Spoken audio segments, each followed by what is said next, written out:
Hi, this is Dr. Carter, and this is segment 3 of the Clinton years. Let's talk a little bit about the culture wars. This is a term that's thrown around an awful lot by pundits and historians, lay people and others to discuss various issues of the 1990s and the 2000s. But when you're talking about the culture wars, you need to think about such things as economics, politics, religion, culture, and other factors.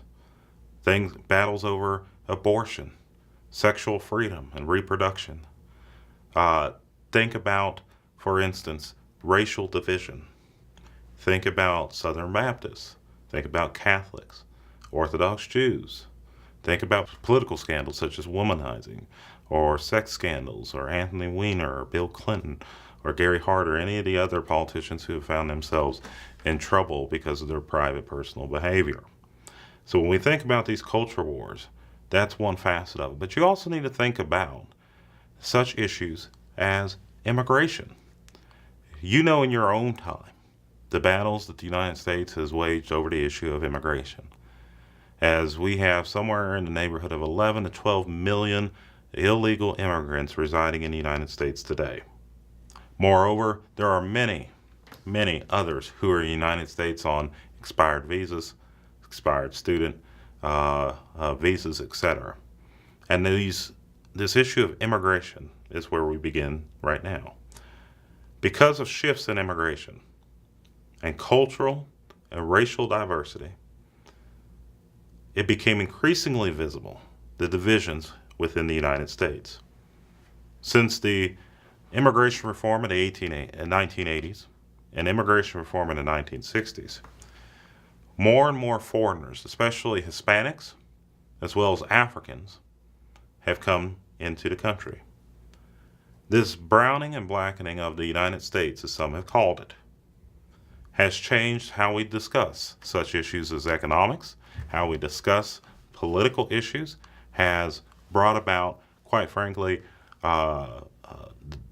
disturbing the conversations about who should be here and who shouldn't, pseudoscientific things suggesting that certain people are inferior or have somehow mental deficiencies or bring diseases, those types of things that have been out there in the American public. But it also causes real problems in terms of how do we deal with this complex issue? How do we deal with people who are coming into the United States and do it responsibly, humanely, and do it in the best interest of the United States? So immigration is a big part of this. And most of these immigrants become urban residents, okay? As in the past, they move to the cities. And this creates other issues as they begin to settle down, have take up employment, have children, which, by the way, will be American citizens, which complicates the issue even further. Because as American citizens, these people will be able to vote sooner or later. And now we're seeing here in the second decade of the 2000s, of the 21st century, many of these 18 to 25-year-olds who have the franchise, who are able to go out and vote. And it's causing great strife and internal division within the United States. Post-1965 immigration has formed part of the worldwide uprooting of labor as a part of globalization. For the first time in American history, women now make up the majority of newcomers. Women who are educated to some extent, many are not, many who will become educated, and thus changing the family dynamics within the home, changing the political dynamics within their communities, and changing the economic impact in their respective areas. This new diversity is led most importantly by Latinos or Hispanics. They're the largest single group, and they surpassed African Americans as the largest minority in the United States. Numbering over 35 million at the turn of the century, Latinos nearly equaled African Americans and quickly surpassed them in less than a decade. Only after 1965 did immigration from Asia assume large proportions. Now, what we mean by that is that people coming from Cambodia, China, Laos, Vietnam, Japan, and other Asian countries have also changed the way in which Americans think about themselves, think about their country, how their politics works, etc. And of course, the economy. Multiculturalism, which had been coming since the 1960s, with the idea that we will embrace everyone, that we will put aside ancient prejudices and notions of inferiority or superiority in order to respect the individual human rights of every American, has tested our ideas and our ideals and what it means to be an American. This is a part of the culture wars, don't you see? Many Americans, quite frankly, want to see a more white America. This is part of the problem in our own age. But this is a problem that accelerated greatly during the Clinton years, as many Americans saw themselves increasingly on the outskirts of American society, as many Americans saw themselves as being passed by cultural change with which they did not agree. This is not just multiculturalism and embracing Latinos or Asians, but of course embracing its formerly largest and longest minority group, African Americans. Between 1970 and 2000, twice as many Africans immigrated to the United States than had entered during the entire period of the Atlantic slave trade. This is important. This is noteworthy because it has created divisions within the African American community between African Americans and African immigrants. Number one, African immigrants are often seen by society, both white and black, as well as Latino, as exotic, foreign. Maybe rightfully so, maybe not. But African Americans are often harboring the resentments that come from being an African American person in the United States, with all the history of slavery, Jim Crow, segregation, police brutality, police profiling, notions of inferiority, etc., have created divisions between these two groups. This has also contributed to the culture wars. Most African Americans, whether they're African and they're driving a taxi or they're working in a service position, as well as African Americans, have a more precarious situation than whites or any other immigrant here in the United States. Justices of the Supreme Court and lower courts made it increasingly difficult for victims of discrimination to win lawsuits and prove increasingly sympathetic to the pleas of whites that affirmative action and plans for affirmative action discriminated against them. Affirmative action, which has been around one degree or another since the very beginning of the United States, was not always called affirmative action. When affirmative action was white, as one historian said, nobody had much of a problem with it. If you have ever received a job because you know somebody, if you ever received a position because your mom or dad worked at a particular place or had a friend, you are a beneficiary of affirmative action. If you have gotten some type of credit because you're a female, you are a beneficiary of affirmative action. But when affirmative action becomes black in the 1960s and 70s, it draws great resentment among many white Americans who see it philosophically as unfair and unjust, and others who see just how successful it has been in uplifting millions of African Americans into the middle class by giving them a shot at employment, education, etc., in ways that they would not have succeeded previously. Affirmative action does not mean quota. In fact, quotas are illegal except in very rare circumstances. You have to be qualified. But most Americans do not see the legal distinctions within affirmative action policies. Despite the nation's growing racial diversity, increasing racial strife over civil rights, affirmative action, immigration, and other issues led to increased segregation within the United States. The old saying that the most segregated hour of the week is on Sunday mornings increased during the 1990s as more and more blacks were forced, not in the old Jim Crow way, but by comfort and other concerns, into overly black communities. It created a situation of two Americas, if you will. The two Americas which had been predicted by the Kerner report back in the 60s and other scholars and historians, talking about two Americas, one separate and unequal. Part of the problem here is that many of these African Americans were sent into urban communities which were basically divorced from the economic, political, and social mainstream. In addition to that, because of the Reagan administration's decision to pursue a war on drugs, which law enforcement officers around the country initially disliked, more and more African American men targeted by police officers, particularly in major cities, were subject to arrest. And as they were subject to arrest, they were put into prisons for various crimes, both large and small. While white American teenagers could be caught with powder cocaine, African Americans who were caught with crack cocaine could be expected to serve 2, 3, 4 times as many years as the white teenager. And this led, don't you see, to an extremely high rate of imprisonment. And as the prison population grew during the 1990s and during the Clinton years, Americans increasingly saw the presence and the growth of the prison industrial complex.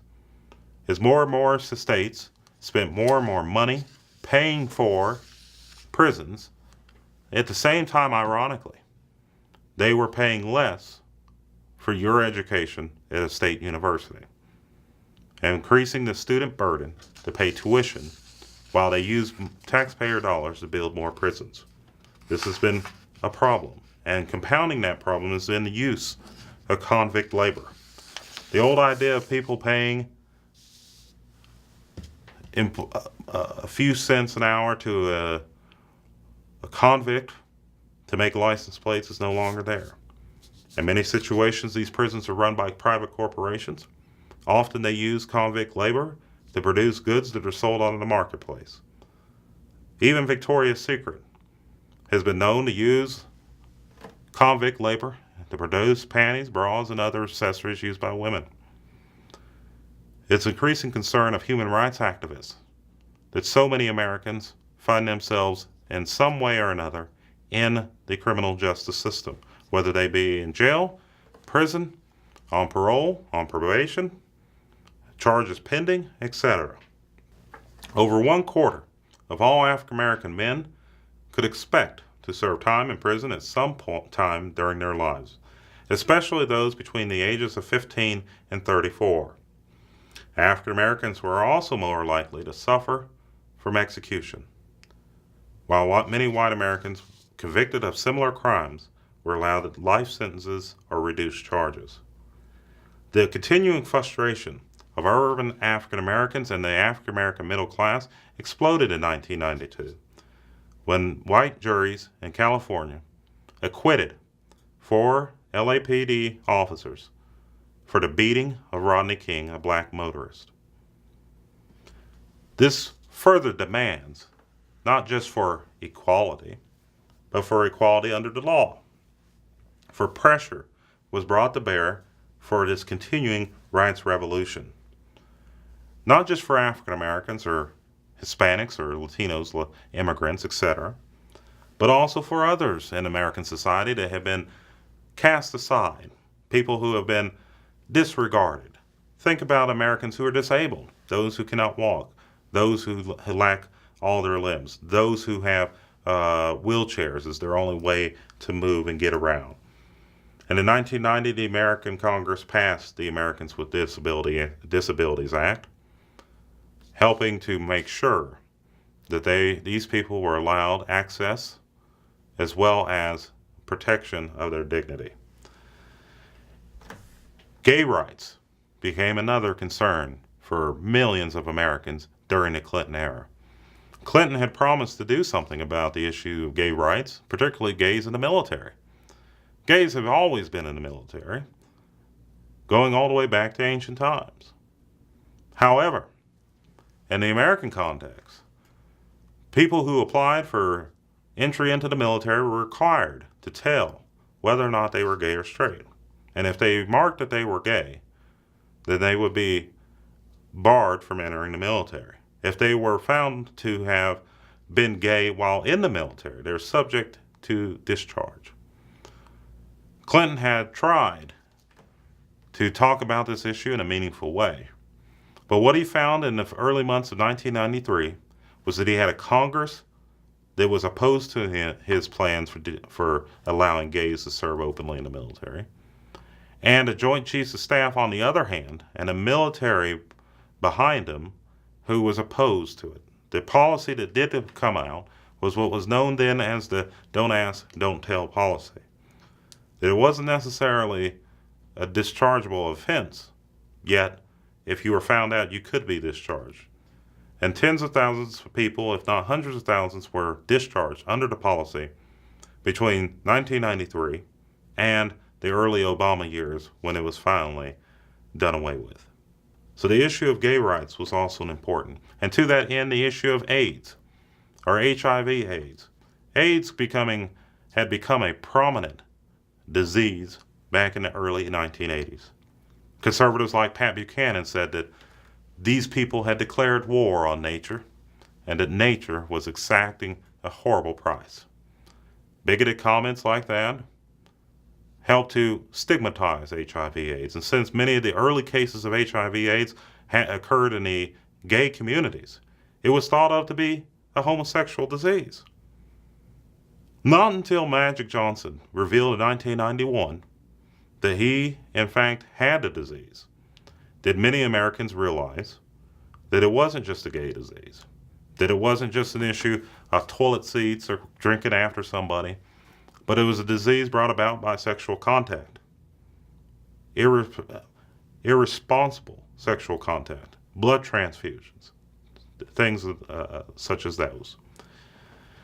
The Reagan and Bush administration did give some funding, but it took a Democratic president to shine a real spotlight on HIV/AIDS and demand increased spending for AIDS research.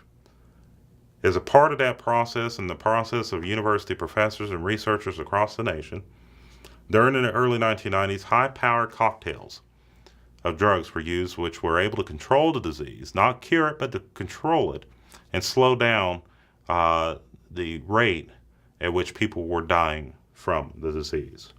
Native Americans also increased in population, along with other other issues such as gay issues, disability issues, African American issues, etc. They reached 4 million in the 2000 census, reflecting not only the natural growth, but also increased pride in people identifying themselves as such to the census poll takers. Many Native American tribes benefited and profited from the opening of casinos on tribal lands.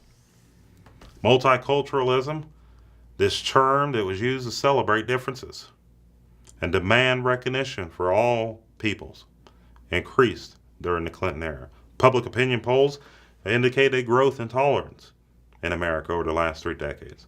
But it also did not show what everybody could see that was alive at that time, the strained relations between the races, as demonstrated in the O.J. Simpson trial in 1995, or the murder of James Byrd in Jasper, Texas, or the harassment of other people across the United States in various communities.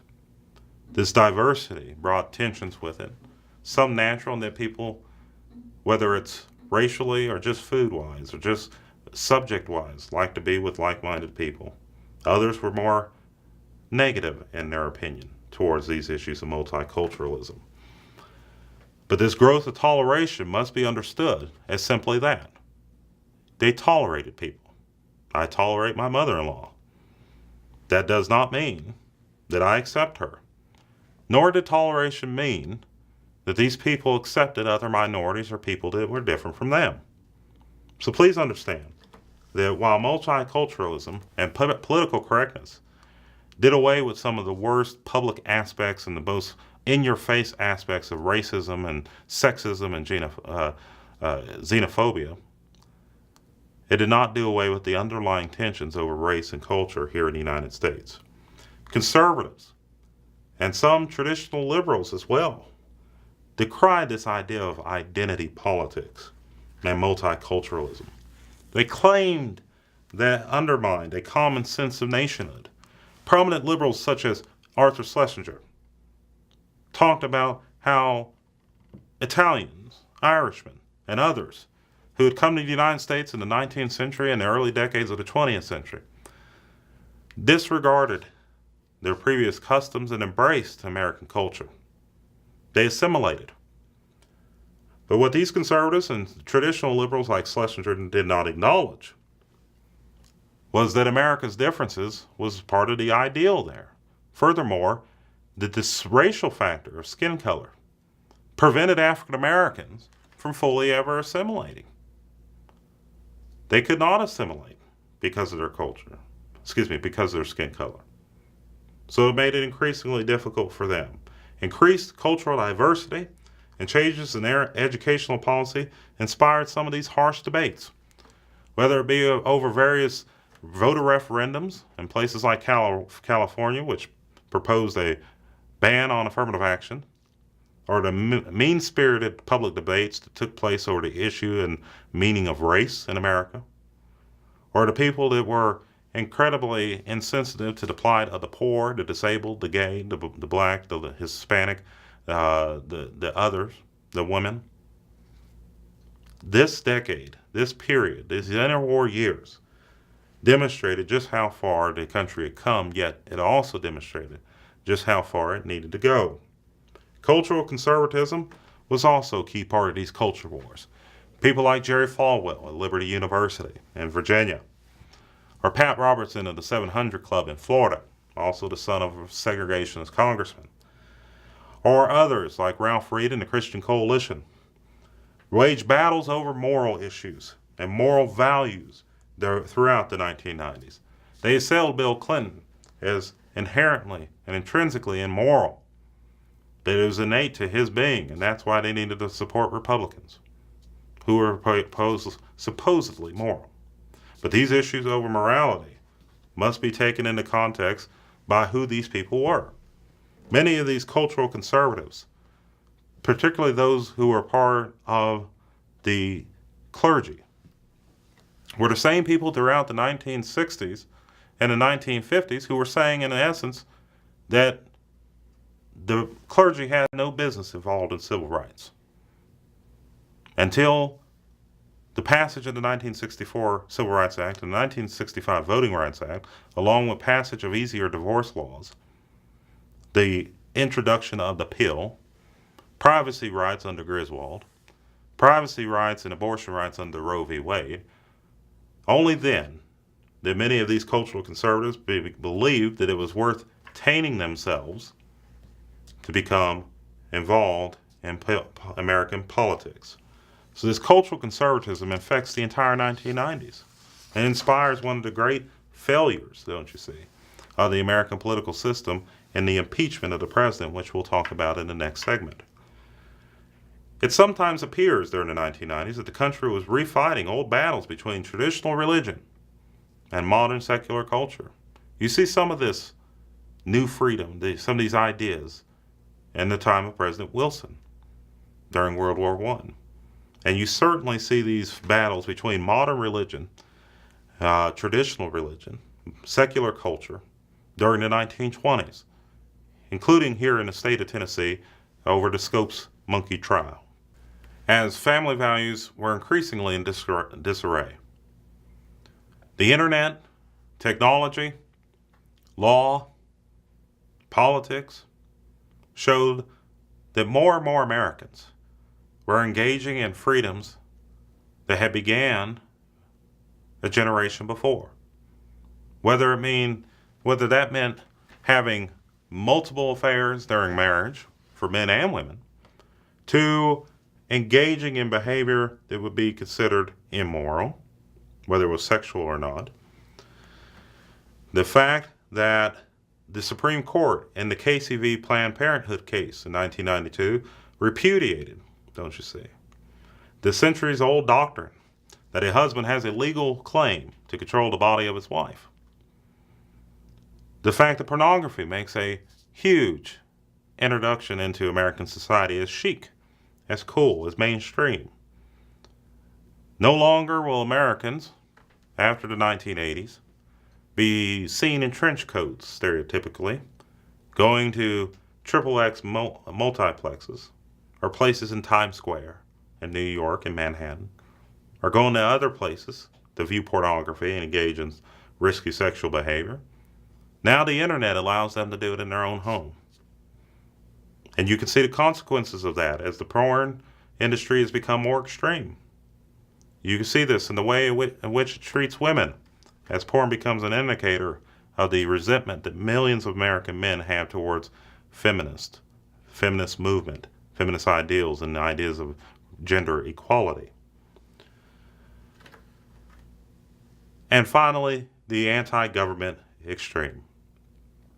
At the radical fringe of conservatism, the belief that the federal government posed a threat to American freedom led to the creation of militias. Most Americans love their guns. There are more than 300 million of them today. More than 300 million guns in America today, in a country of only about 310 million.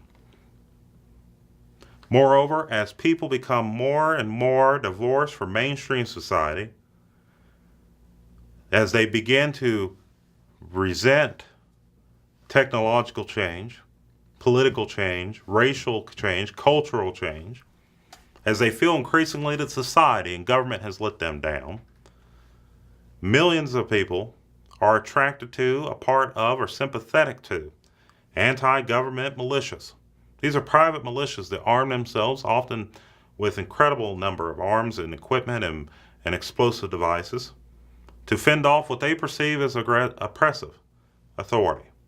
We saw this at Ruby Ridge in Idaho in the early 90s. We saw this in Waco in the early 90s. And we'll see it again in the mid-90s, inspired by politicians in part, inspired by often very racist organizations and racist publications such as the Turner Diaries. One young man, a veteran of the Gulf War, along with a friend, will help to blow up the Murrah Federal Building in Oklahoma City, Oklahoma. Timothy McVeigh, a veteran, took a Ryder truck, set it outside the building, and lit the fuse. When the bomb exploded, nearly 200 people were dead, including many children. Many in the anti-government extremist movement, these militia movements, said it was justified because of the federal government's abuse of power, getting away from so-called limited government of an earlier era. But it also demonstrated just how dangerous these militia groups can be and would be in the future. So bad was the fallout from Oklahoma City that many conservatives, mainstream conservatives, backed away from supporting militias for a long while as they became more and more isolated and in many respects dangerous. The anti-government extreme, if you will, proves to be resilient. In fact, it's been there throughout the entirety of American history. But never before the 1990s had they been able to use such devices and services such as the internet in order to recruit, bring new people, gain access to other groups still. These problems were exacerbated, not just by technology, but by some traditional mainstream groups such as the National Rifle Association, which became increasingly extreme in its views and outlook during the 1990s. Gun ownership became a central key for them. Charlton Heston, the great actor and the former head of the National Rifle Association, or the NRA, boasted with a bayonet that he was not going to let anybody take his weapons, and they could pry it from his cold dead hands. Many of these conservatives turned Americans against their government, and then in the process damaged the United States by sowing divisions which we are now experiencing in the second decade of the 21st century. So as we wrap up on culture wars, I do want you to understand that this is a transformative experience, just not in the way that we previously remember it for those of us who were old enough to live through the 1990s. But it was a transformative period where the racial strife, the effect of the 1960s, the freedom movements, people who are disaffected, who are resentful, all coming together at once.